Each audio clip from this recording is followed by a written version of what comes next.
이혼 후 엄마에게 간 아들과 어떤 관계를 가져야 할까요? 2025년 2월 13일 부탄 파로에서 인도 델리로 이동.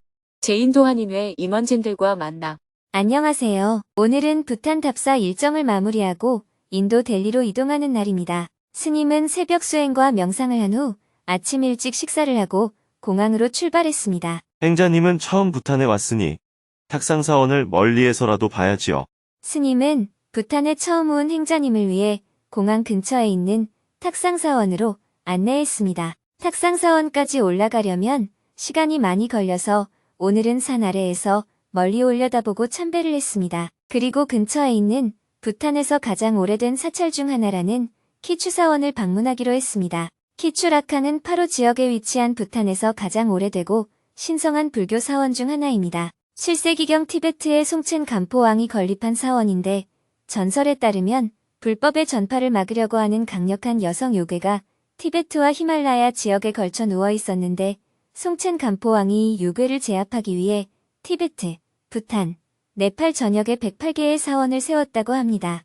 키추라캉은 그 중 하나라고 합니다. 스님 일행은 키추라캉을 둘러본 후 바로 공항을 향해 출발했습니다. 공항에서 일행들과 인사를 하고 헤어진 후 공항 안으로 들어갔습니다. 출국 수속을 받고 11시 50분에 출발한 비행기는 2시간을 날아 오후 2시 30분에 인도 델리 공항에 도착했습니다. 인도 델리 공항에는 보광 법사님이 마중을 나와 반갑게 환영을 해주었습니다. 숙소로 이동하여 잠시 휴식을 한 후 오후 5시에 델리에 거주하는 한인회 임원들과 저녁 식사를 하기 위해 약속 장소로 출발했습니다. 약속 장소에 도착하니 한인회 임원진이 모여서 스님을 맞이해 주었습니다. 스님은 이번에 새로 소임을 맡게 된 회장을 비롯하여 한인회 임원진 한 사람 한 사람의 소개를 받고 한국에서 온 일행을 소개했습니다. 한인회 회원 중에는 교회 집사가 계셨습니다. 식사가 준비되자 스님이 집사께 기도를 청했습니다. 아멘. 스님과 임원진은 기도를 마치고 한바탕 웃었습니다. 스님은 식사하면서 한인회 임원들에게 부탄 답사 이야기를 들려주었고 임원들도 인도에서 사는 이야기와 한인회 활동에 대한 이야기들을 나누었습니다. 식사를 마치고 스님은 한인회 임원들에게 책을 선물하고 식사를 대접해주신 분들께 보드가야에서 가져온 염주를 선물했습니다. 숙소에 돌아오니 어느덧 밤 9시 20분이 되었습니다. 스님은 정비를 하고 원고를 교정한 후 잠자리에 들었습니다. 내일은 진달대학교와 NIT 공과대학에서 인도인 대학생들을 위해 증문즉설 강연을 할 예정입니다. 오늘은 법문이 없었기 때문에 지난 금요 증문즉설 생방송에서 스님과 질문자가 나눈 대화 내용을 소개하며 글을 마칩니다. 이혼 후 엄마에게 간 아들과 어떤 관계를 가져야 할까요? 저에게는 지금 고3인 아들이 하나 있습니다. 아이가 어렸을 때부터 지금까지 저는 아들 바보라고 해도 손색이 없을 만큼 아이를 끔찍이 사랑했습니다. 아이가 갖고 싶다는 것, 먹고 싶다는 것, 하고 싶다는 것에 다 동의하고 아들이 원하는 대로 다 해줬다고 생각합니다. 그런데 아들이 초등학교를 졸업하고 중학생이 되면서 조금씩 예전에 귀엽고 예쁘던 모습에서 벗어나 저와 갈등을 빚기 시작했습니다. 그렇다고 아이가 비행 청소년들하고 어울리며 문제를 일으키는 것은 아닙니다. 컴퓨터 게임을 너무 좋아하니까 그것을 못하도록 하는 과정에서 제가 화가 나서 잔소리를 많이 했습니다. 그러면서 아들과의 관계가 소원해진 것 같습니다. 그리고 작년에 제가 이혼을 했습니다. 아이는 계속 이혼하지 말라고 얘기했는데도 사정이 여의치 못해서 이혼하게 되었습니다. 아들은 현재 전 배우자인 아이 엄마와 같이 살고 있고 저는 홀로 살고 있습니다. 아들과 같이 살던 때도 이미 우리 부자의 관계가 소원해졌는데 이제 이혼하고 따로 살게 되었으니 마음에서 더 멀어지면 어떡하나 걱정입니다. 그렇게 되어서는 안 되겠다는 생각에 자주 전화도 하고 식사도 같이 하자고 하는데 아들이 지금 많이 삐뚤어져 있는 상태입니다. 제가 서너 번 전화하면 한 번 받을 정도입니다. 그럼에도 불구하고 제가 아빠라는 소임을 다하기 위해 아이에게 계속 전화하고 만남을 종용해도 되는지 아니면 한 걸음 물러나서 아이를 지켜봐야 하는지 궁금합니다. 아들은 질문자에게 엄마와 헤어지지 말고 같이 살라고 여러 번 얘기했습니다. 그런데도 그 말을 안 듣고 자기 마음대로 이혼해 놓고 갑자기 전화해서 너를 사랑하네 어쩌네 하는 것은 속된 말로 헛소리예요. 질문자는 그런 말을 할 자격이 없습니다. 질문자는 지금 아이에게 치근대는 거예요. 그게 조금 더 심하면 요즘 말로 스토킹이 되는 거예요. 정말로 아이를 사랑했으면 이혼을 안 했어야지요. 내 성질 때문에 혹은 이익 때문에 이혼했으면 아이한테 미안한 줄 알아야 합니다. 아이가 가장 원하는 것을 안 들어준 거잖아요. 지금 아이는 필요 없다는데 자꾸 불러서 빵 사주고 밥 사주며 부차적인 것을 주려고 하고 있는 겁니다.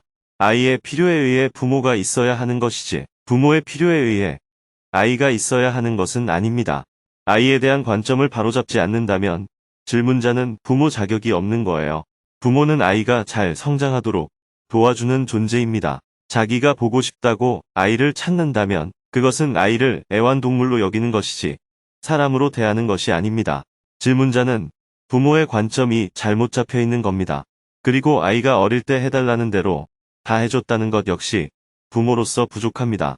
아이가 해달라는 것을 다 해주면서 키우면 그 아이가 앞으로 사회를 어떻게 살아가게 되겠어요? 어릴 때부터 자기가 원하는 것을 부모가 다 해줬는데 학교에 가니까 다른 사람은 그렇게 안 해주면 아이는 엄청난 스트레스를 받습니다.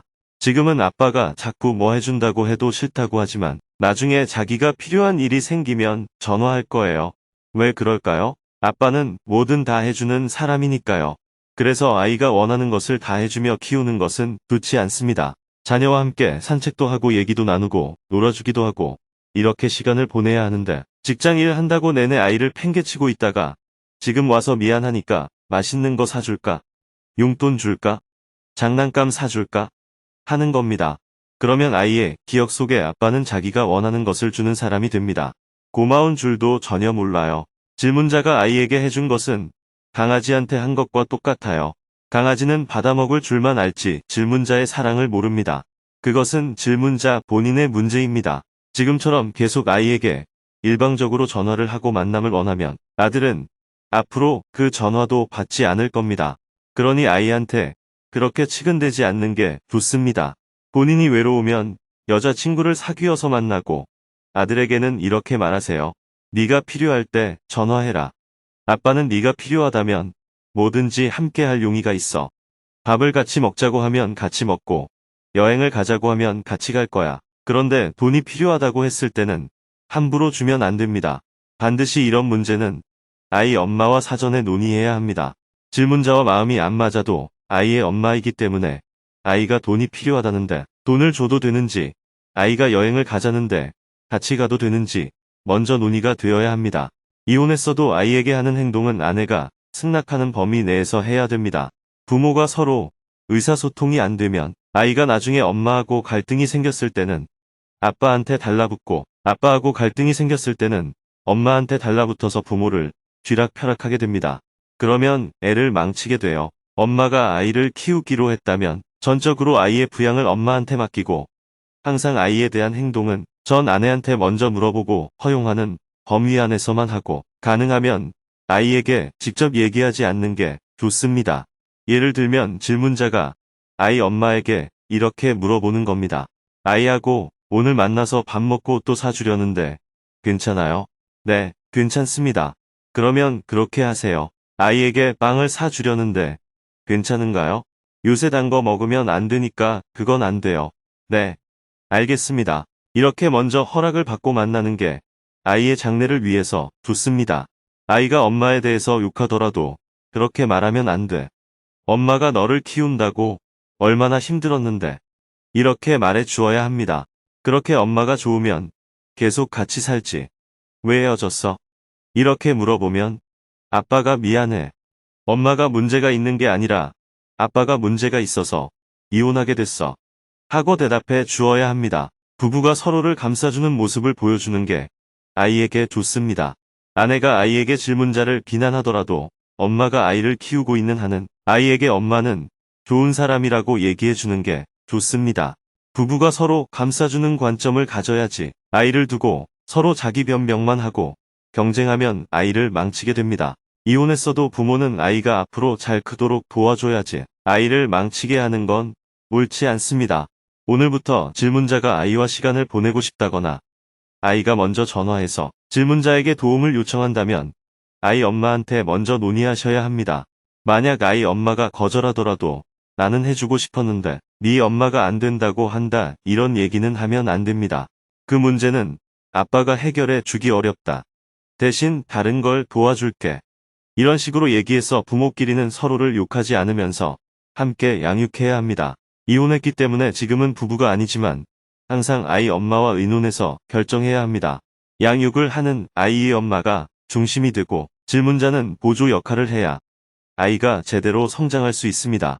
이혼의 원인이 전 배우자에게 기책 사유가 있었고 아이도 그 사실을 알고 있습니다. 그런데도 불구하고 아이는 엄마랑 산다고 해서 많이 당황했습니다. 그래도 아이에게 전 배우자를 감싸는 말을 하는 게 옳은가요? 아내에게 이혼의 규칙 사유가 있다 하더라도 아이는 엄마와 아빠가 헤어지지 말고 계속 같이 살았으면 좋겠다는 겁니다. 규칙 사유가 누구에게 있느냐는 것은 질문자와 전 아내 둘 사이의 문제이지 아이의 문제가 아니잖아요. 만약 아내가 바람을 피웠다면 질문자가 봤을 때는 이혼의 규칙 사유가 되지만 아이가 볼 때는 그게 규칙 사유가 되지 않을 수 있습니다. 왜냐하면 엄마의 역할을 하는 데에는 아무 지장이 없기 때문입니다. 그래도 엄마는 나에게 밥도 해주고 빨래도 해주니까 당장 봤을 때는 아무 문제가 없다고 느껴집니다. 어젯밤에 어느 남자하고 잤든 아이에게 무슨 상관이에요? 질문자의 입장에서는 규칙 사유가 될 수 있지만 아이의 입장에서는 특별히 문제가 없는 겁니다. 그래서 아이는 이혼하지 말고 같이 살았으면 좋겠다고 얘기한 겁니다. 아이에게 전화하거나 밥을 같이 먹자는 얘기도 더 이상 하지 말고 뒤로 물러서서 아이를 기다려야 되는 건가요? 기다리면 아이가 나에게 돌아올 것이라는 기대를 하면 안 됩니다. 그렇다고 그래. 이제 너 알아서 살아라. 이렇게 해서도 안 됩니다. 지금은 내가 아이를 기다려주는 게 오히려 아이가 생활하는 데 도움이 되겠다. 이렇게 생각해야 해요. 기다리면 나중에 돌아올 것이다.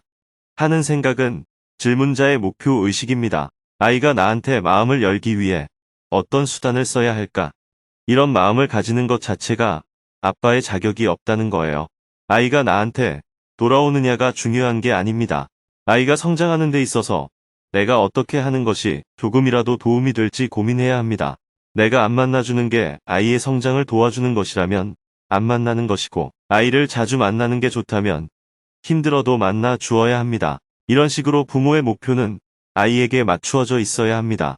아이가 질문자의 목표를 달성하는 수단이 되어서는 안 됩니다. 내가 아이를 기다려준다는 말 속에는 기다려주면 나중에 연락이 올까? 이런 기대감이 담겨 있습니다. 그런 기대감을 다 끊어야 합니다. 지금은 아이가 싫다고 하니까 잠깐 거리를 두는 게 좋습니다. 전화하는 빈도를 낮춰보면서 아이의 반응을 살펴보시길 바랍니다. 물론 가끔 전화도 해보고 밥도 먹자고 해도 됩니다. 아이와 원수가 된 것도 아닌데 완전히 연락을 끊고 살 필요는 없어요. 다만 내가 아쉬워서 더 연락하거나 아예 안 만나거나 이러지는 말라는 겁니다. 혹시 아이한테 이런 건 필요하지 않을까? 하는 정도로 점검해 보라는 거예요. 질문자가 아쉬운 게 있으면 다른 여자를 만나든 다른 아이를 입양하든지 해야지. 마음이 다친 아이를 붙잡고 나의 부족함과 아쉬움을 채우려고 하는 건 잘못되었다는 거예요. 알겠습니다. 감사합니다. 정말로 저만 생각하는 사람이었던 것 같습니다. 스님께서 정법에 회초리로 3개 때려주신 것 같아서 정신이 번쩍 들었습니다. 앞으로 제 입장만 생각하지 않는 사람이 될 수 있도록 수행하면서 살겠습니다. 감사합니다.